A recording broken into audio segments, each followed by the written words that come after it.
Amazing stuff right there. How do you know it's a Tuesday? Welcome, welcome, welcome, guys. 30 days at September, April, June, and November. And just like that, we've hit the very last day of the month. You already know what that means. Salary week vibes are in the air, and the excitement is on a whole new level. Kingoji, give me money. Where should I touch first? Just give me my money. Some people actually don't wait to the end of the month before they get their salary. There's some places that they offer pay them like in the middle of the month. 23rd or in the middle? In the middle, yeah. And talking about 30 days, is it only me that doesn't know which one is 30, which one is 31, except you sing that song? Yeah. Which one has 28 days? 30 days. 30 days of September, April, June, and November. All the rest are 31, except February alone, which has about 28 days. 28 days. And 29 in each leap year. So which month have 28 days? It's February now. No, every month has 28 days. Oh, Jesus. Damn. I said which month? I even made it easy for you. I didn't say which month has only 28 days. Oh, my bad. You don't catch me.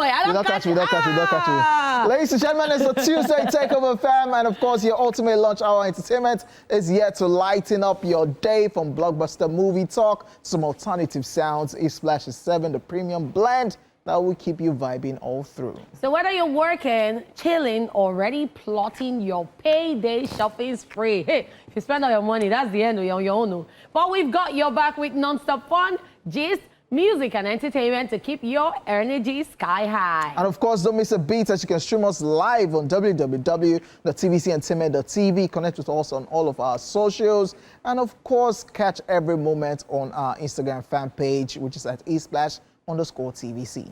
It's your Tuesday thrill ride, and I am Catherine. You already know, yes. You already know me, but you all know me as Lady Cat, her real hotness. Queen Cat, her real hotness. Kit Kat the present, another chocolate, because chocolate and caramel, ooh-wee. Kitty Kata, Kate of the Kate Cruise, baby, ooh. Yes, sir, ladies and gentlemen, this is Royal Ernest Flanes. I go by the name King OJ. Boy, you can call me OJ. Yeah, daddy. That's what it is. It is what it is. Because you woke up like this. You already know. I like your fit. You already know. OJ, when are you going to say thank you? Oh, was I supposed to say thank you? Yes. Oh, I thought... When they compliment you, you say thank you. Oh, I thought you are telling me that you like what I'm wearing. When you get a compliment, first say, oh, thank you. Because I know say it makes sense. I know why I wear them now. So why you they tell me say it okay? You're rough. Okay, people, we're actually coming to with an exciting show planned for you today with news items from the entertainment world. True that, you should look forward to that one. Following that, we'll be joined by a guest for today, also right here on the show. We'll then wrap everything up with Movies at the movies. The show has started, guys.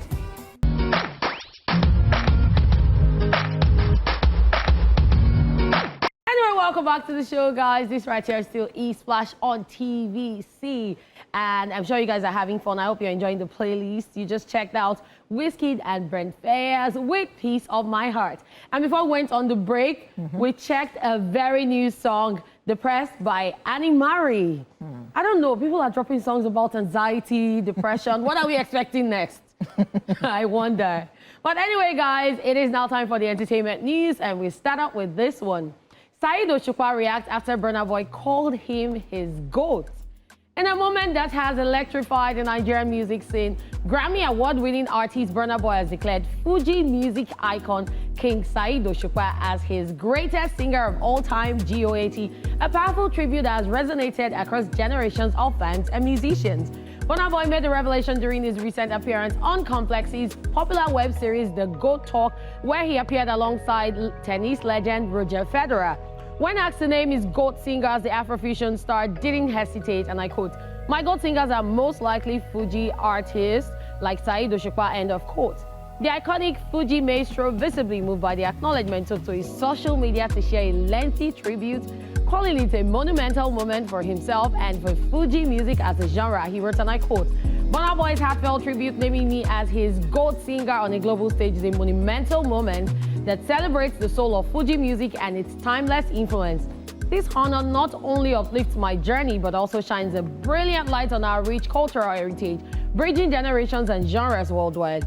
Saheed Osupa continued by expressing his gratitude and admiration for Burna Boy, describing the Afrofusion star as a true Afropop titan and a symbol of Africa's creative brilliance, writing, and I quote, "I'm profoundly grateful for this powerful acknowledgement from a true Afropop titan, the African giant himself, of whom I am also a great fan. Together, we are redefining African music legacy and inspiring the world with authentic, vibrant sounds."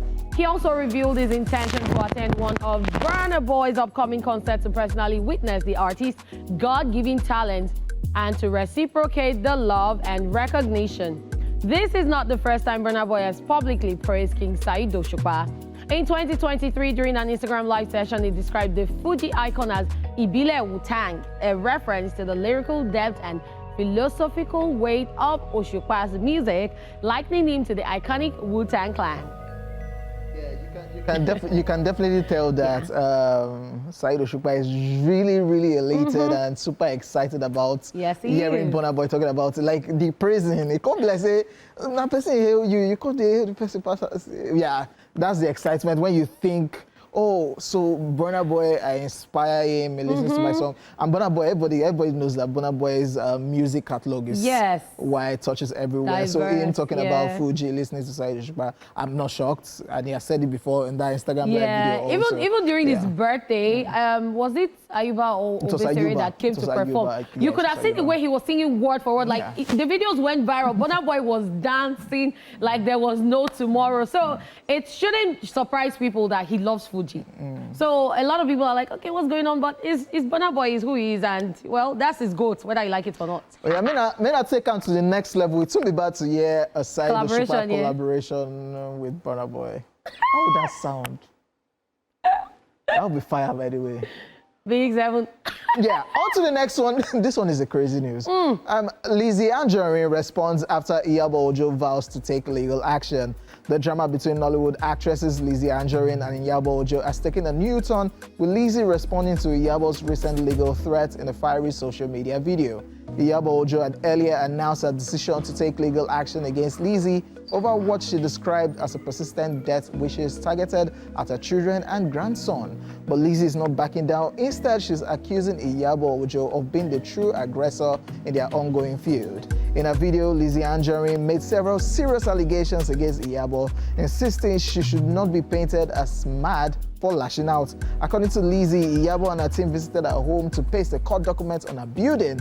While there, they allegedly photographed her daughter, Florida, who had just returned from school, and shared the image on social media. Lizzy also claimed that Iyabo reacted to the defamatory post about her daughter with laughing emojis encouraging online ridicule. Lizzy said in a video, and I quote, "You took a picture of my child and laughed at her on social media, and now you are claiming I'm mad for defending her? No, you started this," end quote. Lizzy further alleged that Iyabo Ojo also laughed at a disturbing post that falsely claimed Lizzy had died, with an obituary allegedly released by her family. She didn't stop there. Lizzy went on to accuse Iyabo of contributing to the public downfall of singer Naira Marley and his associate Sam Larry following the tragic death of artist Mohbad, and claimed Iyabo has refused to publicly clear their names despite playing a major role in rallying public opinion against them. This latest claims follow Iyabo Ojo's post announcing that she's pursuing legal proceedings against Lizzy Anjorin over her alleged social media attacks and repeated death wishes involving her children and grandson. The new grandmother wrote, and I quote, "I've seen all your DMs, voice notes, and questions about my silence, despite all the defamatory statements, insults, death wishes, and curses aimed at my family, especially my grandson. Honestly, I struggle to hold my peace, but sometimes silence is necessary. Who God has blessed, no one can curse," end quote. Iyabo's message sparked concern across the entertainment industry, with many calling for the feud to be resolved through legal and respectful channels. And I thought we're done with this. I actually thought this chapter was over. I didn't think that we're going to see another set of gbas like. No, there's gbas. So but they keep taking it to another level. Yes, especially the curses. This is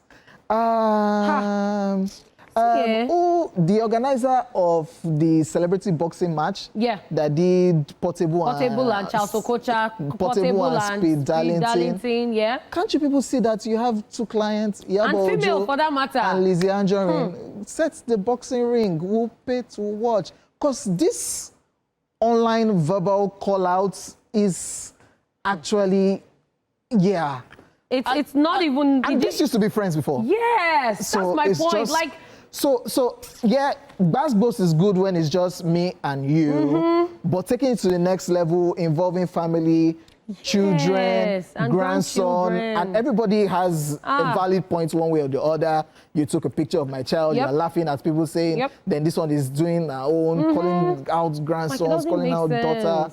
Like, leave the innocent children alone. If you have an issue with someone, focus on the person and face the person. Stop cursing their children, their grandchildren, their generations. It's just horrible. And this is where I'm always worried when things are happening in the entertainment industry. I think it will be different for Nollywood. That's the movie scene. For entertainment, I'm always saying, is there not like an Agba that can just call the two of you that are fighting, come together? I think for the movie scene in Nollywood, they should have people that they respect that can probably call them and say, okay, you want not to, oh yeah, sit down. Let's trash this thing out. So and instead of all this messy thing happening online. So it's one thing to call people to order, it's another thing for them to listen. No, there should be an Agba that will say, from here on, if you do this, it's like this. You've not seen stubborn children that no matter how many times you reprimand them, they will not listen. It's messy, man. Please, let's move away from all this mess and move on to greater news. Bad Bunny is to headline 2025 Super Bowl halftime show. Puerto Rican superstar Bad Bunny has been officially announced as the headliner for next year's Super Bowl halftime show set to take place on February 8, 2025 at Levi Stadium in Santa Clara, California. The 31-year-old singer and rapper, whose real name is Benito Antonio Martinez Ocasio, has dominated global music charts in recent years, topping Spotify's most streamed artist list 3 times in the past 5 years. Known for his genre-bending hits and cultural impact, he will bring his catalog to the world's biggest stage in a performance lasting under 15 minutes. In a statement styled with football imagery, Bad Bunny said, and I quote, "What I'm feeling goes beyond myself. It's for those who came before me and ran countless yards so I could come in and score a touchdown. This is for my people, my culture, and our history," end of quote. Jay-Z, whose Rock Nation company curates the Super Bowl halftime act, praised the choice, saying, and I quote, "What Bad Bunny has done and continues to do for Puerto Rico is truly inspiring. We're honored to have him on the world's biggest stage." Bad Bunny will follow recent halftime show headliners, including Kendrick Lamar, Usher, Rihanna, and The Weeknd. Kendrick drew record viewership at this year's Super Bowl, watched by more than 127 million viewers across the United States. The announcement comes amid a milestone-filled year for Bad Bunny. His 2022 album, Un Verano Sin Ti, became the first all-Spanish language project to top the US Billboard 200, while earlier this month he was revealed as a leading nominee at the upcoming Latin Grammy Awards. With 3 Grammy Awards already to his name, Bad Bunny's Super Bowl set is expected to be one of the most talked about performances of 2025, spotlighting his artistry, Puerto Rican accent, heritage, and global influence. I want to believe that Bad Bunny on that stage that day was shut down everywhere. I am looking and the numbers can it. probably topple Kendrick Lamar. Definitely looking forward to it. Congratulations and all that to Bad Bunny, because the Latino markets, the Hispanic markets right there is massive. And I kind of like think there's hope for Afrobeat right now, because if I want to think about what Jay-Z is doing, Rock Nation, creating taking it, black rap, which is awkward, which is not supposed to be, then now bringing Latino artists on that stage. I think there's hope for Afrobeat. There is hope. Now, quick question. Which Afrobeat artist do you think? OJ, you don't define trouble. If we think about it now, you don't define Jay-Z creating the playlist, the halftime show, which Nigerian artist or which Afrobeat artist do you think will represent Afrobeat? We're already getting at this moment. People already say Ashake, Rema, Burna Boy. We don't know, Sha. Maybe they should let us know on social media. Please let us know. Let us know on social media. Don't listen to all these people.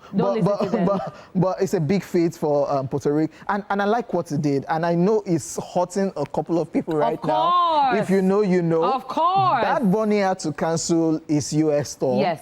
because he said it. You know what Trump is doing right now with immigrants? Because of the immigrants, the numbers of immigrants that we have in the US. He said, I know if I do my US tour, the ISE will be packed outside waiting to move people, because practically everybody that will be attending that show will definitely not have a valid stay. So he had to cancel his US tour, and it's good that Jay-Z creating the halftime show. It's now giving him the Super Bowl where people can watch from home. Those that can be in the stadium will watch. And for the Hispanic and Puerto Rican and the Latino markets, it's a big deal. It's a big deal. Bad Bunny is your favorite artist. You not go out and how deport you. So the whole idea of him even canceling the US tour, very valid. Very valid. Because the ICE. He has EQ. ICE for just the outside. He has EQ. They wait for everybody. True. Low-key. Because those is people we attend the shows. Of course. And most of them, And we've seen what has happened in recent times, especially at immigrant-dominated nightclubs and lounges out there always Not there. now. Not now. Definitely looking forward to his performance. Yes, we are. Yeah. Ladies and gentlemen, we are done with the entertainment news. We'll be back shortly, so keep it locked.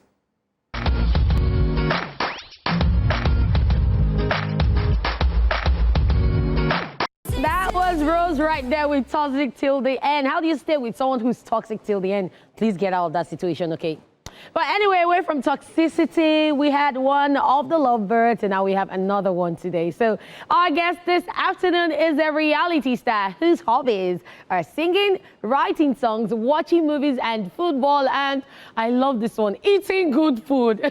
Ladies and gentlemen, let's make welcome to the show, Big Brother Naija 10/10 ex-housemate, Dinary. Thank you. How are you? Great to have you here. I'm very well. I mean, it's been a bit stressful, but glad I'm here today. A lot of people were saying, that I've loved you to be on the show when Doris came, but you know, Lagos happened to you, so we couldn't reach you. Glad you understand. So I'm going to start. I won't start from the house first. I'll start from eating good food. Are you a foodie? Yeah. I know they hide them. So what kind of food do you like? I like simple food. I don't like complicated foods. I like rice. I like spaghetti. Just the normal jollof, fried rice. So as a core foodie, if I tell you there's this new joint, let's go try out these things, bring Doris, you won't go? I will go now. Because it's not simple food. No, so long as it's something I'm used to. I don't like to really try new food. I like to keep it simple. You know, when you go to a restaurant, you see blah, blah, blah, blah, you're like, please just give me rice and stew. You know, please just give me jollof rice. You like to keep it simple. For someone that likes to keep it simple, you went to Biggie and told him about your love interest. And then you had to just do it in the grandest way possible. And then Biggie was now forming matchmaker, spoke to Doris, and next thing we're like, what is going on right here? When did Biggie become a matchmaker? Wait, what gave you that courage to tell Biggie that, okay, this girl, I want... Did you have faith that Biggie was going to do it for you, or you were just ranting to him that, okay, I didn't come for love, but this babe, I didn't feel him? So funny, yeah? I didn't think he was going to do it. I thought maybe just tell him, what he did here, just tell him what you want, tell him how you feel. Like, I didn't really, exactly like you said, I didn't come for love. I came to just do my thing in the show. But then I felt like, you know, just tell him, since is in the house, somebody might hear you telling her something, or somebody might hear you saying something to her, you know, just tell him and he might be able to tell her. And when I told him, I was surprised he told her. That was how everything just... So when you found out that he told her and agenda was agenda, how did you feel? Because we've seen a lot of people who say, I not go for love, but then love is the agenda. What was your strategy, your agenda going into the house? It was to show my creativity, the creative part of me. It wasn't love or anything at all. I spoke to my sister before getting into the house, and we had an agreement. She had an agreement with me. Don't do any shit. Don't like anybody. I'm like, I'm going to, no, I don't, I'm going to do that exactly. You know, she's like an avid watcher of the show. Me, I'm like 50-50. I do it, I do my job. But then getting into it, I saw this girl, and you know, she caught your eye. She blew you away. You can say that. And then you became the captain of a ship that you did not want. Now you wanted a ship suddenly. I told her at some time, like, please don't call it a ship. Just call it two people trying to get to know. I don't like that ship thing. Just call it. But that's what it's called. Yeah, but that is what. But anyway, it's a relationship. What's at the end? Ship. Exactly. So let's talk about you and Doris. How's that been? Because we saw a lot of synergy. You guys talk about different things, and then now you're out of the house. And we've seen people who loved or liked each other from the house. See this now, this was so cute. You guys had so many heart-to-heart conversations. You had the good moments, the bad moments. The day you thought you were like, oh, I think I threw this girl under the bus. I needed to make that up. What was that about? Like, what exactly happened that day? Because she felt like you just exposed that to everyone. I mean, I think, I don't remember exactly, but the issue I think we had was maybe one day when she picked me for the HOH challenge, and I picked the one we did this pick from the roundup. And you were supposed to and I was supposed to, like, help her. be more active and do the thing, but I felt so like, I don't even want to challenge this game. I didn't really know how that worked, so. But then she came back and she told me, I don't like that you didn't put enough energy in this. And I was like, you cannot tell me that. I was not the only one who was doing it. Why didn't you win it? So that was why, that was how we had that little altercation. But I was glad we just sorted it out like we always do. We just spoke and we fixed everything. So now that you're out of the house, how has it been? Because we've seen a lot of people, like I said earlier, who are attracted to each other in the house. And then people start saying, oh, because it's a confined space, maybe when they get out and see other people, other things will happen. Now you've been out of the house for a while, and you guys are still cool. Do you still feel the same way you felt in the house? Yeah. I mean, that's what I'm saying. I'm glad we talked about many things, because one of the things we talked about was, what do we do when we're out of here? Like, when we're out of here, is this a house thing, or are we really serious about this thing outside here? And we talked about how you deal with the attention that you are gonna get and everything. How am I going to deal with the attention to in the room, everywhere? And so that was how I knew, okay, this is looking like a long-term thing. And yeah, so that's why I just knew that, okay, this is my person, and she made me a person, and that was that. Oh, okay. Since we're looking at the long-term goals, right now, viewers, let's just show you the short-term period it was in the house. Let's see all of the excitement and the fun he had in the house. A good entertainer, but you're just flabbergasted watching yourself. So the last week you had in the house without Doris, we saw how you were dragging like okra. How you were like, okay, this girl is not here. But how did you feel that last week, honestly? Honestly, like I said, the day I was evicted, I missed her. It took a toll on me. The day she was evicted and the next day, I think Sunday and Monday, I was like, But then Tuesday, Wednesday, Thursday, I was myself, you know. We killed the wager too. I did my part. I did like what? I played like 4 roles on that Friday on the wager presentation. And I was like one of the focal points of that. So that's what I told Biggie. I told him, I'm only giving myself on Sunday and Monday to miss her.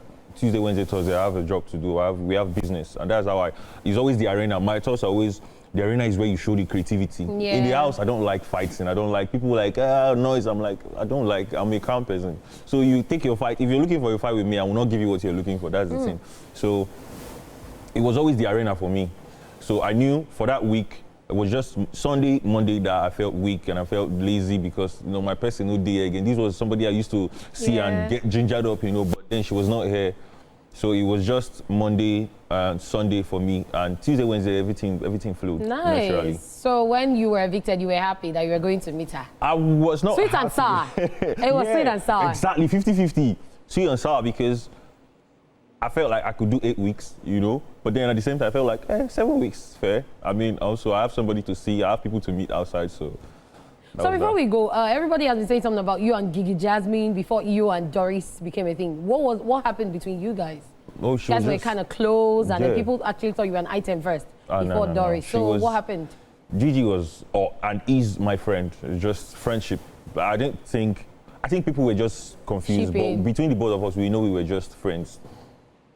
Okay, now that you're out of the house, the show is ending pretty soon, and we're wondering who will win. So who are you rooting for? Who are your top 3 winners? I mean, this season has been like the hardest so far to like.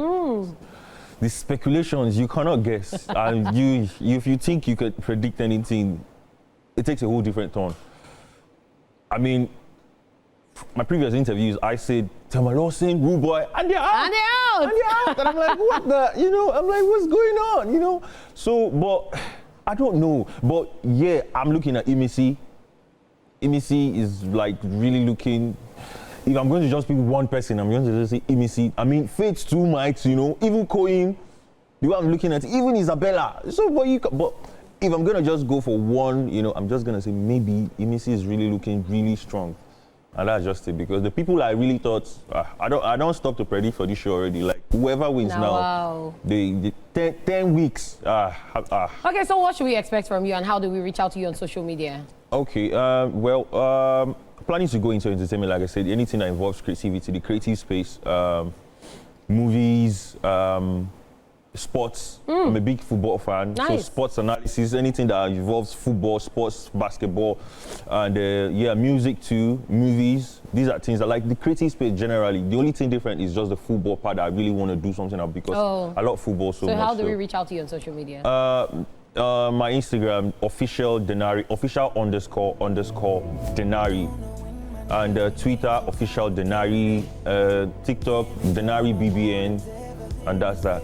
All right, thank you so much for coming on the show. We hope you had a good time. Thank you for having me. All right, and that's it with our guests. Coming up next, we've got Movies at the Movies, your weekly guide to what's hot in the cinemas. Don't go anywhere, people. Yes, ladies and gentlemen, I'm back in the studio. Amazing interview we have with Dinary. It's crazy how the Big Brother show is ending this weekend. Yeah, already. Yeah. All right, ladies and gentlemen, moving on with the show. You know, we've always got your back with everything movie related on Tuesdays. This right here is your ultimate guide to this week's must watch films. It is time for Movies at the Movies.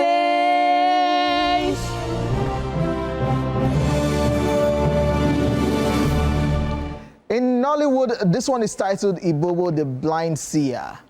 Ogidiga, a mystic, visits King Obanze, whose throne is threatened by dark forces. However, the king betrays Ogidiga, leading to his death and cycle of violence. Ogidiga excess reincarnates, sparking a brutal war between kingdoms. Years later, Iyabo, a blind seer, holds the truth about the past and the fate of the kingdoms. He is the only one who can reveal the secrets and uncover the mysteries. And of course, the actors we have in this one are Peter Doche, Inkemowo, Alex Osifo, Gideon Okeke, Ibele Okaro, Nanny Boy, amongst others. Wow, it's so great seeing like yes, the Peter Nollywood Doche, greats. Alex Osifo, Inkemowo, Exactly. alongside Gideon Okeke. Is this not the movie Gideon Okeke was complaining about the outfit that gave him itches? Well, you didn't hear that from me, but anyways, guys, let's just move on to the next movie.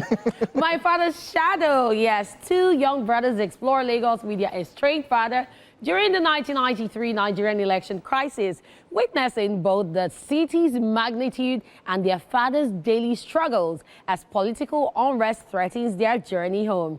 Actors in the movie include Shokpe Dirisu, Godwin Chiemere Egbo, Chibuike Marvelous Egbo, Efon Winnie, Tosin Adeyemi, Adeshino McCoy Babalola, Akerele David, Yetunde Kokar, amongst others. I would really love to see this one. I remember we having Fumi Ogunbanwo coming like here to talk about this movie. True. And of course, Shokpe from Gangs of London. Yeah, if you saw it. And of course, shout out to Wale Davids also for being involved in this love it. I would love to see it. All right, guys, this is where we draw the curtain, as that's all we can take. We're done, no, just like that. Imagine, time don't go. Anyway, that's all we can take today on the show. Your favorite lunch hour show, E-Splash. We had King OJ in the building, looking all black and white. And myself, Lady Cat, at Real Hotness. I'm signing out. Until we come your way again tomorrow, make it a date at 12 noon for all the fabulousness, all the latest and greatest Nigerian hit songs. But for now, bye.